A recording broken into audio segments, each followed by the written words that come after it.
Good morning to all of you friends. मैं राहुल कुमार एक बार फिर से आप सभी का स्वागत करता हूं अपने YouTube channel career mentors point पर। और आज जो हम लोग बात कर रहे हैं, आज इस टॉपिक में हम लोग आज डिस्कस करेंगे ये जो हमारे 25 मई के करंट अफेयर्स को डिस्कस करने वाले हैं। आज हम 25 मई के करंट अफेयर को डिस्कस करेंगे। और जैसा कि मैंने आपको पहले ही बताया था कि आज की इस वीडियो में हमने जो कल एक क्वेश्चन पुटअप किया था, उस क्वेश्चन का जवाब भी हम लोग उसको समझेंगे भी। और आज इस वीडियो में हम दोबारा एक नया क्विज का क्वेश्चंस यहाँ पे अपलोड करेंगे। इससे पहले दोस्तों, मैं अपनी वीडियो स्टार्ट करूँ, अगर आप लोगों ने मेरी वीडियो को अब तक सब्सक्राइब नहीं किया होगा तो सब्सक्राइब ज़रूर कर लेना और शेयर इसे करना मत भूलना। अगर ये वीडियो मेरी आपको ज़रा सी भी आपको हेल्पफुल लगती है, ज़रा से भी आपको इससे अपनी एजुकेशन में या जो अपने डेली के करंट अफेयर्स में जो कुछ क्वेरी है उसके सॉल्यूशंस मिलते हैं, क्वेश्चंस के जवाब मिलते हैं, तो आप प्लीज़ इसे शेयर ज़रूर कीजिएगा। ठीक है फ्रेंड। और ये जो मेरे करंट अफेयर्स हैं वो आपके आने वाले सभी एग्ज़ाम्स के लिए इम्पोर्टेंट है, चाहे वो एसएससी का एग्ज़ाम हो, चाहे वो बैंक, चाहे एनटीपीसी, चाहे यूपीएससी तक के लिए ये करंट अफेयर्स इम्पोर्टेंट है। तो आओ फ्रेंड्स, हम लोग स्टार्ट करते हैं। हमारा सबसे पहला क्वेश्चन जो हम लोग डिस्कस करेंगे 25 मई के करंट अफेयर्स में, सबसे पहला क्वेश्चन जो है हमारा वो है, when is Commonwealth day celebrated? राष्ट्रमंडल दिवस कब मनाया जाता है? राष्ट्रमंडल दिवस कब मनाया जाता है? तो इसका राइट आंसर होगा आपका 24 मई। 24 मई 24 मई को ये आपका कॉमनवेल्थ डे मनाया जाता है। क्यों मनाया जाता है, इसके पीछे रीज़न क्या है, कारण क्या है, तो आप ध्यान रखना है। यहाँ पे अगर हम लोग बात करें तो आपने नाम सुना होगा ब्रिटिश क्वीन विक्टोरिया का। तो विक्टोरिया का जो बर्थ यानी कि जो उसका जन्म है वो 24 मई को ही हुआ था। और इसी 24 मई को ब्रिटिश एम्पायर के डे के नाम से जाना जाता था।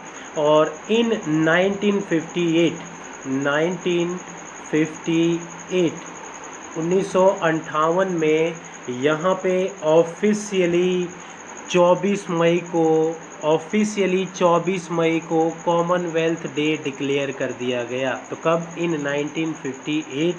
इसी के साथ साथ आपने ये भी सुना होगा कि ये जो कॉमनवेल्थ डे है, या आपने ये भी नाम सुना होगा, कॉमनवेल्थ गेम का नाम सुना होगा। तो आप सभी स्टूडेंट्स को और मैं आज ये बताना चाहता हूँ कि जो कॉमनवेल्थ है ये नाम कैसे पड़ा और इसके पीछे क्या हिस्ट्री है, क्या कारण है। तो ये जितने भी कॉमनवेल्थ गेम्स में जितनी भी कंट्रीज़ पार्टिसिपेट करती है वो कहीं ना कहीं कभी ना कभी ब्रिटिश गवर्नमेंट के अधीन रह चुकी है। उन्हीं कंट्रीज़ को मिलाकर एक गेम यहाँ पे प्लान किया जाता है और उसका नाम रखा गया है कॉमनवेल्थ गेम। समझ में आ गया होगा, आशा है आप सभी को। इसी के साथ हम लोग अपने दूसरे क्वेश्चंस की तरफ चलते हैं।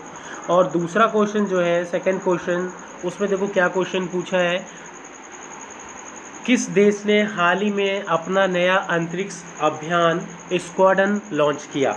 हाल ही में वो कौन सी कंट्री है जिसने अपना स्पेस ऑपरेशन स्क्वाड्रन को लॉन्च किया? ये जो स्क्वाड्रन यहाँ पे इसका स्पेस ऑपरेशन है, इसे लॉन्च किया, तो वो कंट्री कौन है? तो उस कंट्री का नाम, उस देश का नाम है जापान। हाल ही में जापान ने अपना एक स्पेस सेंटर लॉन्च किया।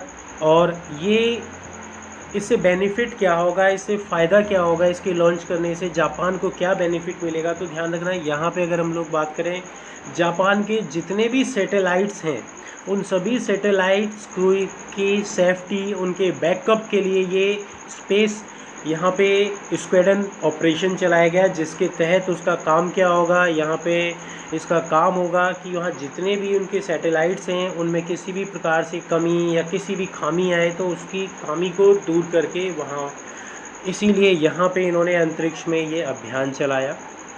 तो अगर हम लोग देखें किसके द्वारा लॉन्च किया गया, तो जापान के द्वारा। ये था आपका दूसरा क्वेश्चन। अब हम लोग चलते हैं हमारे थर्ड क्वेश्चंस की ओर। थर्ड क्वेश्चंस जिसमें अभी क्वेश्चंस आपने या आप सभी जानते होंगे टिकटॉक के बारे में। तो who was recently appointed as the CEO of TikTok. हाल ही में अगर हम लोग बात करें, ये जो टिकटॉक आपने ऐप सुना होगा, उस टिकटॉक का जो CEO है वो किसे नियुक्त किया गया है? टिकटॉक का जो CEO नियुक्त किया गया है, आप जैसा कि यहाँ पे फ़ोटो भी देख पा रहे होंगे, ये जो फ़ोटो आप देख पा रहे हैं ये उन्हीं की है जो कि यहाँ के CEO बनाए गए हैं टिकटॉक के। तो इनका नाम क्या है? इनका नाम है Kevin Mayer. Kevin Mayer is appointed as a CEO of TikTok. TikTok के यहाँ पे अध्यक्ष के रूप में नियुक्त किया गया है। तो यहाँ अगर हम लोग देखें, इसके और ऑप्शंस देखें, जैसे आप ये ऑप्शन C ऑप्शन देख रहे हो, जेफ बेजोस। अब बताओ जेफ बेजोस कौन है? तो आपने अमेज़ोन का नाम सुना होगा। अमेज़ोन जो है उसी के मालिक की बात की जाए तो उनका नाम जेफ बेजोस है। TS त्रिमूर्ति की बात करें तो यहाँ पे UN में, यूनाइटेड नेशंस में यहाँ पे परमानेंट इनको वो यहाँ पे राजदूत या इनको परमानेंट दूत यहाँ पे अपॉइंट कर दिया गया है TS मूर्ति को। तो आप ध्यान रखना यहाँ पे इसका राइट आंसर क्या है? तो Kevin Mayer. Kevin Mayer is a CEO of TikTok.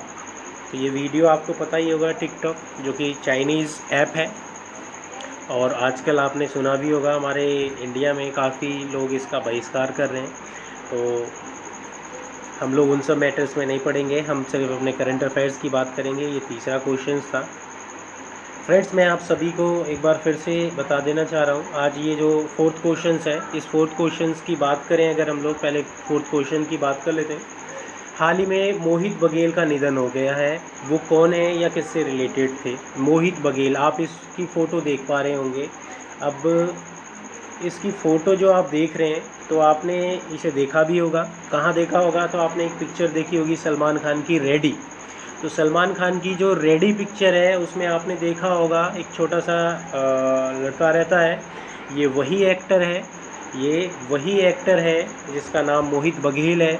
तो यानी कि आपको समझ में आ गया होगा ये क्या होगा? अभिनेता यानी एक्टर। इसका राइट आंसर क्या है? एक्टर। और इनका निधन हो गया है हाल ही में ड्यू टू कैंसर के कारण इनका निधन हो गया है। आप ये बड़ी ही आपत्तिजनक बात है कि हमारे जो यहाँ पे जितने भी अभिनेता एक्टर्स हैं, ज़्यादातर लोगों की आप हाल फिलहाल ही आपने नाम सुना होगा इरफान खान का या ऋषि कपूर की बात करें, तो इन सब की भी जो डेथ हुई है उसके पीछे जो रीज़न था वो था कैंसर। और ये जो एक्टर अभी जो 27 साल की उम्र में इनकी डेथ हो गई, वो भी एक कैंसर के कारण ही हुई। तो एक बार मैं आप सभी से दोबारा से रिक्वेस्ट करता हूँ, अगर आप सभी ने मेरे चैनल को अब तक सब्सक्राइब नहीं किया है तो प्लीज़ इसे सब्सक्राइब कर दीजिएगा और मेरी इस वीडियो को आप शेयर करना मत भूलिएगा, क्योंकि आपका शेयर ही यहाँ पे मेरे लिए बेनिफिशियरी होगा। क्योंकि जैसे मेरे इस वीडियोस के व्यूज़ बढ़ेंगे तो मेरी जो एनर्जी है उतनी ज़्यादा बढ़ेगी और मैं उतने अच्छे से वीडियो बनाऊंगा और नए नए टॉपिक्स लेकर आऊँगा साथ के साथ। तो आप इसे सब्सक्राइब करना मत भूलिएगा अगर आपने अब तक इस चैनल को सब्सक्राइब नहीं किया है, और शेयर ज़रूर कीजिए। इसी के साथ हम लोग अब डिस्कस करें फिफ्थ क्वेश्चन, पाँचवें क्वेश्चन की बात करते हैं। पाँचवा क्वेश्चन यहाँ पे आपके सामने है और इसमें देखो उसने क्वेश्चन क्या पूछा है।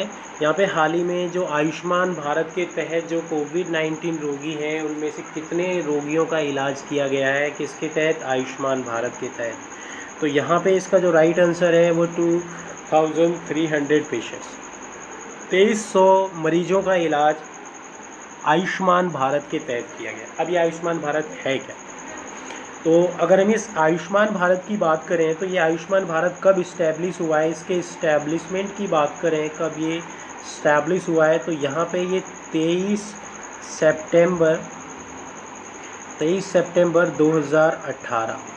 सितंबर 2018 में इसे इस्टेब्लिश किया गया है। आयुष्मान भारत की बात करें तो इसे एक और नाम से जाना जाता है, प्रधानमंत्री जन आरोग्य योजना के नाम से जाना जाता है। और जिसके तहत यहाँ पे कुछ इम्पोर्टेंट पॉइंट्स आपको यहाँ पे नज़र आ रहे होंगे कि यहाँ पे 10 करोड़ जनमत परिवारों को इसका लाभ यहाँ पे पहुँचाया जाएगा और जिसके तहत 5 लाख रुपए तक प्रति वर्ष मुफ्त इलाज किया जाए। 5 लाख रुपए तक प्रति वर्ष जो है मुफ्त इलाज किया जाएगा। और ये जो इलाज आप करवा सकते हैं यहाँ पे, जो भी इस आयुष्मान भारत के तहत जो हॉस्पिटल अलॉटेड है उसमें आपके प्राइवेट और सरकारी, इसमें आपके प्राइवेट प्लस गवर्नमेंट दोनों अस्पतालों को शामिल किया गया है। इसके पीछे क्या लक्ष्य रखा गया है, तो लक्ष्य है 50 करोड़ इंडियंस को सीधे तौर पर इसका फ़ायदा पहुंचाना ही इसका मेन उद्देश्य, मेन लक्ष्य है आयुष्मान भारत का। तो आशा है आप सभी को ये समझ में आ गया होगा। इसी के साथ हम लोग अब नेक्स्ट क्वेश्चन की तरफ चलेंगे। नेक्स्ट क्वेश्चन हमारा है 6th क्वेश्चन, छठा क्वेश्चन। छठे क्वेश्चन में उसने पूछा क्या है, केयर रेटिंग के अनुसार 2021 में कच्चे तेल का उत्पादन का प्रतिशत कितना घट सकता है। तो जो केयर रेटिंग है ये क्या है, केयर क्या है, पहले हम उससे पहले यहाँ पे इस केयर के बारे में समझते हैं। तो ध्यान रखना, केयर क्या है, cooperative for the assistance and relief everywhere and formerly is known as cooperative for American remittance to Europe. ये इसका फुल फॉर्म, इसकी पूरी नाम, इसका काम क्या है, तो यहाँ पे ध्यान रखना, ह्यूमैनिटी मानवता के लिए ये इन रेटिंग्स देता है। और यहाँ पे ये पहले से ये सारी चीज़ें प्रोजेक्ट बनाता है, काफ़ी लॉन्ग टर्म प्रोजेक्ट्स होते हैं इसके, जिसके तहत यहाँ इसके इस्टेब्लिशमेंट की बात करें इस केयर के, तो केयर को कब इस्टेब्लिश किया गया है, तो ये फाउंडेड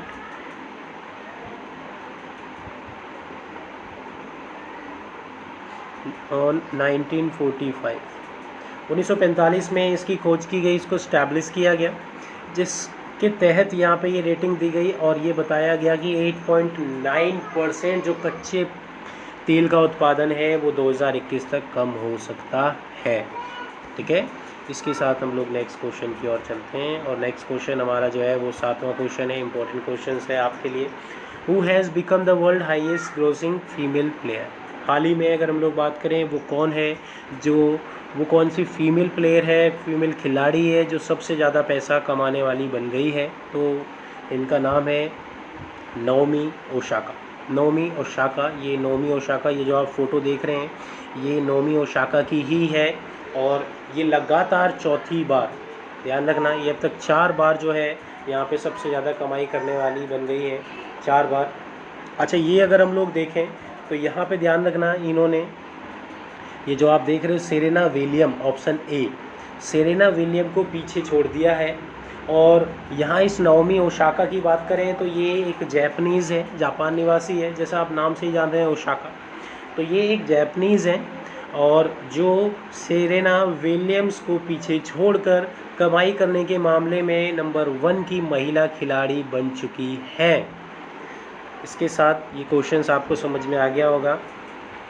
फ्रेंड्स, आपने अब तक अगर मेरे चैनल को यहाँ पे सब्सक्राइब नहीं किया है तो इसे सब्सक्राइब कर लीजिए और इसे लाइक और शेयर करना मत भूलिएगा। मेरे चैनल को लाइक और शेयर करना मत भूलिएगा ताकि आने वाली जो वीडियोज़ हैं वो सभी लोगों तक पहुँच सके।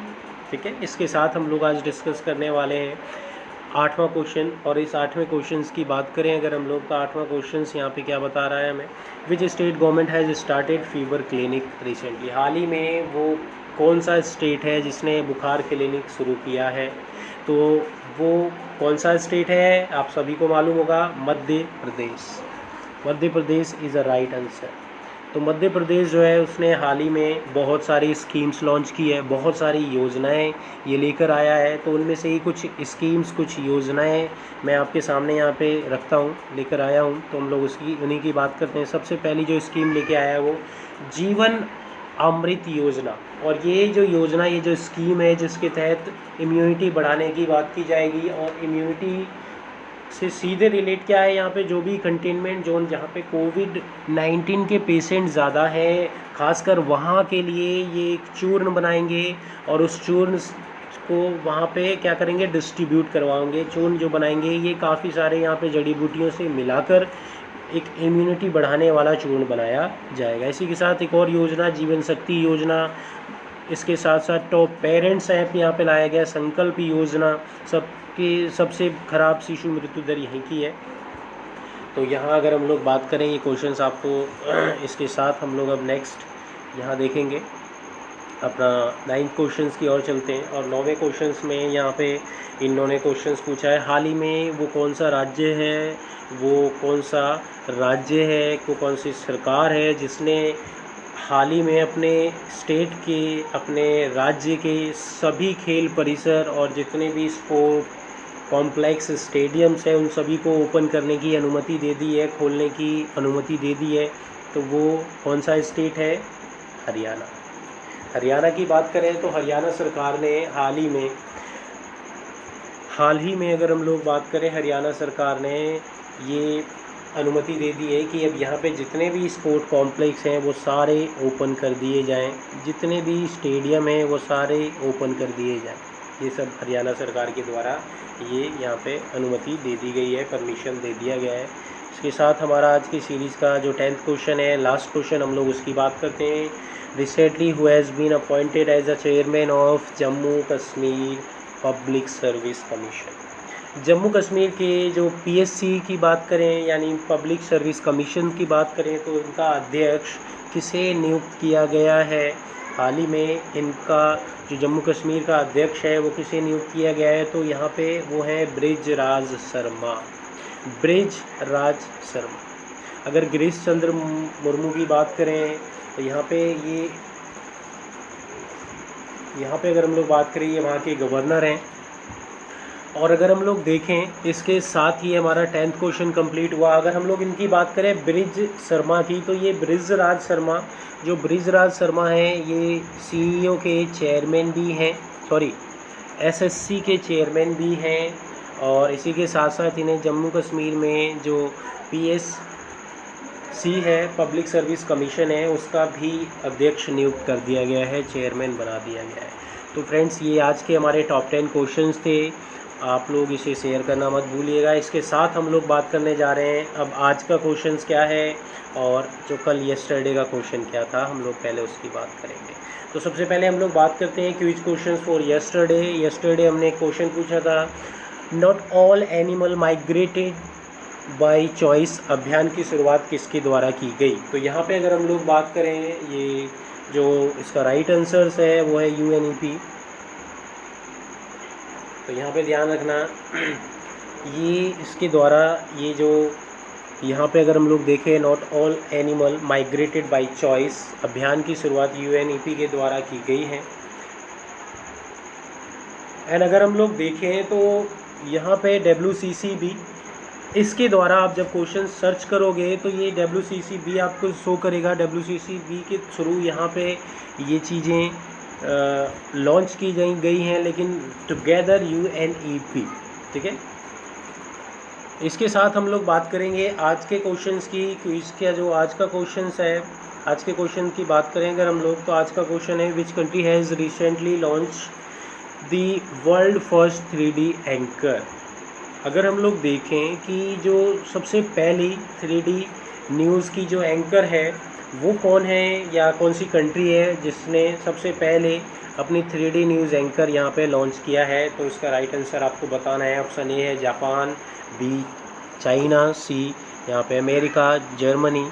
इनमें से कौन सा इसका राइट आंसर है? आपको इसका राइट आंसर का जवाब देना है।